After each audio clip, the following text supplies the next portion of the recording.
बिस्मिल्लाहिर्रहमानिर्रहीम। तमाम तारीफें अल्लाह के लिए हैं, वही नेक लोगों का वली है। मैं गवाही देता हूं कि अल्लाह के सिवा कोई भी माबूद बरहक नहीं, वो यकता है, उसका कोई शरीक नहीं। और मैं ये भी गवाही देता हूं कि हमारे नबी मोहम्मद सल्लल्लाहु अलैहि वसल्लम अल्लाह के बंदे और उसके रसूल हैं। या अल्लाह इन पर, इनकी आल और तमाम साहबा किराम पर रहमतें, सलामती और बरकतें नाजिल फरमा। अस्सलाम वालेकुम इस्लामिक टीचर के प्यारे दोस्तों, मेरी बहनों और मेरे प्यारे भाइयों।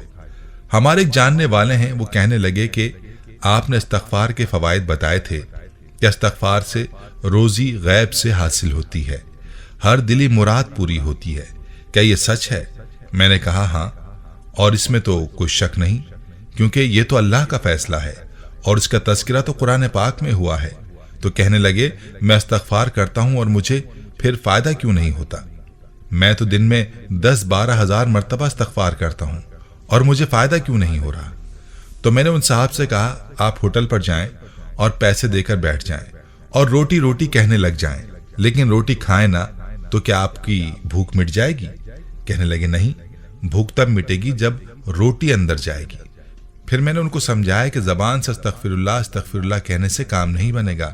इस्तग़फ़ार तो जब ही फ़ायदा देगा जब दिल से इस्तग़फ़ार होगा, दिल से अल्लाह से मुआफ़ी मांगी जाएगी, इस नीयत से तौबा होगी कि आइंदा कोई गुनाह नहीं करूँगा।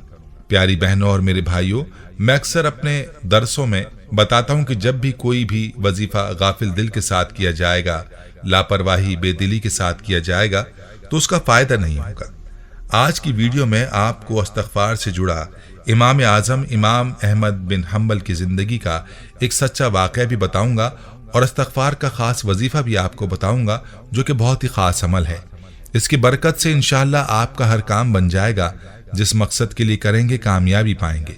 वीडियो को आपने गौर से देखना है और वीडियो को स्किप मत कीजिएगा। प्यारे भाइयों, याद रहे कि इस्तग़फ़ार में हर परेशानी, हर गम और हर रंज का इलाज मौजूद है और हमारे प्यारे नबी आका दो जहां सल्लल्लाहु अलैहि वसल्लम ने परेशानियों से निजात का जो जरिया बताया है, वो यही इस्तग़फ़ार है। फरमाया, जो शख्स इस्तग़फ़ार को अपने ऊपर लाजिम करार दे देता है तो अल्लाह ताला उसको हर रंज व गम से निजात दे देता है और उसके लिए हर तंगी से निकलने की राह निकाल देता है और उसे ऐसी जगह से पाक व हलाल रोजी बहम पहुंचाता है जहां से उसको गुमान भी नहीं होता। और कुरान करीम की आयत में इरशाद बारी ताला है, बस मैंने कहा कि तुम अपने रब से बख्शिश मांगो, क्योंकि वो बहुत ज्यादा बख्शने वाला है। वो तुम पर बकसरत बारिश बरसाएगा और तुम्हें मालो औलाद देगा और तुम्हारे लिए बाग बनाएगा और तुम्हारे लिए नहरें जारी करेगा।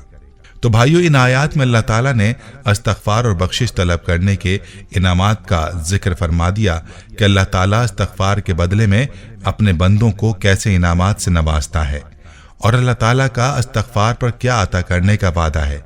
और इस बात में जर्रा बराबर भी शक की कोई गुंजाइश नहीं। अल्लाह के वादे सच्चे हैं। हमारे मांगने में और हमारे इस्तग़फ़ार के तरीके में कमी हो सकती है, लेकिन अल्लाह के वादे में फ़र्क नहीं आ सकता। इसीलिए चाहिए कि अपनी परेशानियों का अज़ाला इस्तग़फ़ार से किया जाए और याद रहे कि अल्लाह वाले भी परेशानियों के लिए इस्तग़फ़ार ही का वजीफ़ा तजवीज़ करते रहे हैं। इस हवाले से आपको हज़रत हसन बसरी रहमहुल्लाह का वाक़या बताते हैं। मनक़ूल है कि एक शख्स ने उनसे क़हत साली की शिकायत की तो उन्होंने उससे कहा कि अल्लाह से इस्तग़फ़ार करो। फिर एक और शख्स ने मोहताजगी का शिकवा किया और एक ने औलाद ना होने का और एक ने ज़मीन की पैदावार में कमी की शिकायत की। उन्होंने सबको ही कहा कि इस्तग़फ़ार करो। लोगों ने अर्ज़ किया कि आपके पास कई शख्स आए और सब ने अलग अलग परेशानी जाहिर की, मगर आपने सभी को इस्तग़फ़ार करने का हुक्म दिया, इसकी क्या वजह है? तो हज़रत हसन बसरी रहमहुल्लाह ने जवाब में मज़कूरा बाला आयत पढ़ी, बहवाला तफसीर रूहुल मानी। प्यारे भाइयों, आपने मुलाहज़ा फरमाया कि इस्तग़फ़ार में अल्लाह ताला ने हर परेशानी का हल रखा है। तो इंसान को चाहिए कि वो इस्तग़फ़ार की कसरत शुरू कर दे और अल्लाह ताला से अपने गुनाहों की मुआफ़ी तलब करे, तो इंशाअल्लाह उस शख्स की परेशानी को अल्लाह ताला हल फरमा देगा और हर मुश्किल से उस शख्स के लिए रास्ता निकालेगा। मेरी बहनों और मेरे भाइयों, ये एक ऐसा राज है कि जिस इंसान की ज़िंदगी में इस्तग़फ़ार की कसरत होगी वो कभी परेशान ना होगा اور اس کے لیے اللہ تعالیٰ ہر مشکل سے ایسی جگہ سے راستہ بنائیں گے کہ اس کا وہم و گمان میں بھی نہ ہوگا۔ اور ویڈیو کے آغاز میں یہ بات ہو چکی کہ استغفار صرف زبان سے نہیں بلکہ دل سے ہو اور سچے دل سے ہو۔ چلیے آپ کو استغفار کا عمل بتاتے ہیں، اس کو اپنا معمول بنا لیجئے اور روزانہ اس عمل کو کریں۔ عمل یہ ہے کہ روزانہ آپ نے کم از کم 300 مرتبہ استغفار کرنا ہے۔ یاد رہے کہ اکابرین کے مطابق 300 کی تعداد یا اس سے زیادہ تعداد کو کثرت میں شامل کیا جاتا ہے، اس لیے روزانہ کم از کم استغفار کی 3 تسبیحیں لازمی پڑھیں۔ یاد رہے کہ استغفار کے مختلف کلمات ہیں، آپ کو جو بھی کلمات یاد ہیں آپ ان کو پڑھ سکتے ہیں۔ استغفار سے اللہ تعالیٰ دل کی مرادیں کیسے پوری فرماتا ہے، اس حوالے سے امام صاحب کا ایک واقعہ علامہ ابن جوزی رحمۃ اللہ علیہ نے اپنی کتاب میں بیان کیا ہے کہ حضرت امام احمد ابن حنبل رحمۃ اللہ علیہ کو ایک بار کہیں سفر پر جانا ہوا۔ امام صاحب نے اپنا ضروری سفر کا سامان لیا اور سفر پر روانہ ہو گئے۔ چلتے چلتے رات ہو گئی۔ ایک قصبے کی مسجد میں نماز عشاء پڑھ کر امام صاحب نے چاہا کہ اسی مسجد میں رات گزار لوں، اسی وجہ سے مسجد میں ہی رکے رہے۔ اپنی انکساری اور خودداری کی وجہ سے کسی سے اپنا تعارف نہیں کرایا۔ جب سب نمازی عشاء کی نماز پڑھ کر چلے گئے تب مسجد کا خادم امام صاحب کے پاس آیا اور امام صاحب سے مخاطب ہو کر کہنے لگا، چلیے بڑے میاں مسجد سے باہر نکلیے۔ امام صاحب نے خادم سے کہا، میں مسافر ہوں، اسی مسجد میں رات گزارنا چاہتا ہوں۔ خادم نے کہا، نہیں، مسجد میں قیام کی اجازت نہیں ہے، باہر نکلیے۔ بادل نخواست امام صاحب مسجد سے باہر نکل آئے۔ مسجد سے باہر گیٹ کے پاس ایک چبوترا تھا۔ امام صاحب نے سوچا اسی پر رات بسر کر لوں، اپنا سامان رکھ کر بیٹھ گئے۔ اتنے میں پھر مسجد کا خادم آیا۔ امام صاحب سے کہا، یہاں بھی آپ نہیں رک سکتے۔ امام صاحب نے کہا، بھائی میں مسافر ہوں، کہاں جاؤں؟ خادم نے کہا، کہیں بھی جائیں لیکن یہاں نہیں رک سکتے۔ خادم مسجد نے ایک ہاتھ سے امام صاحب کا ہاتھ پکڑا اور ایک ہاتھ میں امام صاحب کا سامان لیا اور سڑک پر لے جا کر کھڑا کر دیا۔ امام صاحب سوچ رہے تھے کہ کہاں جاؤں، کیا کروں۔ اتنے میں ایک نان بائی نے جو پاس میں ہی روٹی پکاتا تھا امام صاحب کو دیکھ لیا، پاس آیا اور کہا، آپ ہمارے پاس رک جائیں، ہم کام کرتے رہیں گے، آپ آرام کر لیجیے گا۔ امام صاحب نان بائی کی دکان پر چلے گئے۔ امام صاحب آرام سے لیٹ گئے اور نان بائی اپنا کام کرتا رہا، ساتھ ساتھ استغفار بھی پڑھتا جاتا، آٹا گوندتا جاتا، استغفار پڑھتا جاتا، آٹے کے پیڑے بناتا، تب بھی استغفار پڑھتا رہا۔ امام صاحب کو نان بائی کے مستقل استغفار پر خوشی کے ساتھ تعجب بھی ہوا۔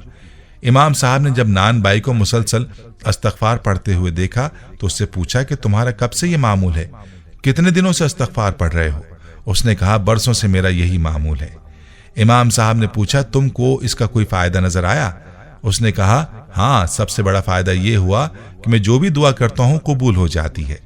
امام صاحب نے تعجب سے پوچھا، اچھا سب دعائیں قبول ہو جاتی ہیں؟ اس نے کہا، ہاں، ایک دعا ابھی تک قبول نہیں ہوئی۔ امام صاحب نے پوچھا، کون سی دعا قبول نہیں ہوئی؟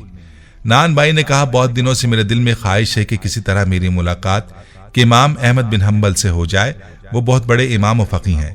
یہی دعا اکثر کرتا رہتا ہوں کہ کاش ان سے ملاقات ہو جاتی تو دل کی دیری نہ تمنا پوری ہو جاتی، لیکن ابھی تک یہ دعا قبول نہیں ہوئی۔ نان بھائی کی اس بات کو سن کر امام احمد ابن حنبل رحمۃ اللہ علیہ کی آنکھوں میں آنسو آ گئے، مسکرائے اور کہا کہ اللہ کے نیک بندے، تمہاری یہ دعا بھی اللہ نے سن لی، میں ہی امام احمد ابن حنبل ہوں۔ یہ تمہاری دعا کا اثر ہے کہ اللہ نے مجھے کھینچ کر گھسیٹ کر تمہارے دروازے کی چوکھٹ پر لا کھڑا کر دیا۔